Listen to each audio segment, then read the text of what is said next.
এই যে পেন্টিংটা দেখতে পাই, পেন্টিংটা কিন্তু বুঝতে পারছি যে কি আছে, নৌকা আছে, খানিক সমুদ্র আছে, আর আছে মানে পেন্টিংটা তুমি যদি দাম শুনো ভয় কি যাবে, দামটা বলছি না, মোটামুটি 2,20,000 30,000 উপর দাম আছে এই পেন্টিংটা। এই পেন্টিংটা বাদ দাও, উপরে এসো। আর এই সিঁড়িটা বসিয়ে দিলাম, আজকে কমপ্লিট করা হয়ে গেছে সিঁড়িটা। উপরে এসো, উপরে দেখা।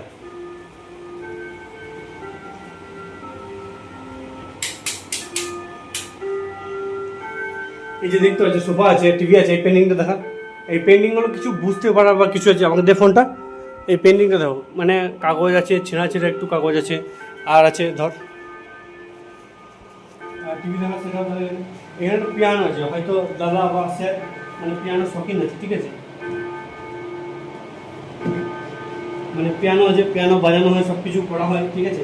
একটা সিট আছে বসার জন্য, পিয়ানো আর মানে বেশি কিছু করছে না। এই দেখা, এখানে একটা চাকু আছে, ঠিক আছে, সেই নেপালি লোকদের চাকু। এটা দেখায় তোমাদেরকে, চাকুটা মানে এতটাই ধার, মানে বলার কথা না। এটা যে কাঁধে নেপালি লোকরা রাখে, দেখবে এরকম চাকু। নেপালি লোকরা মানে 24 ঘন্টা রাখে চাকু এরকম। তো চাকুটা রেখি, তারপরে কিছু কথা বলছি, বলবো।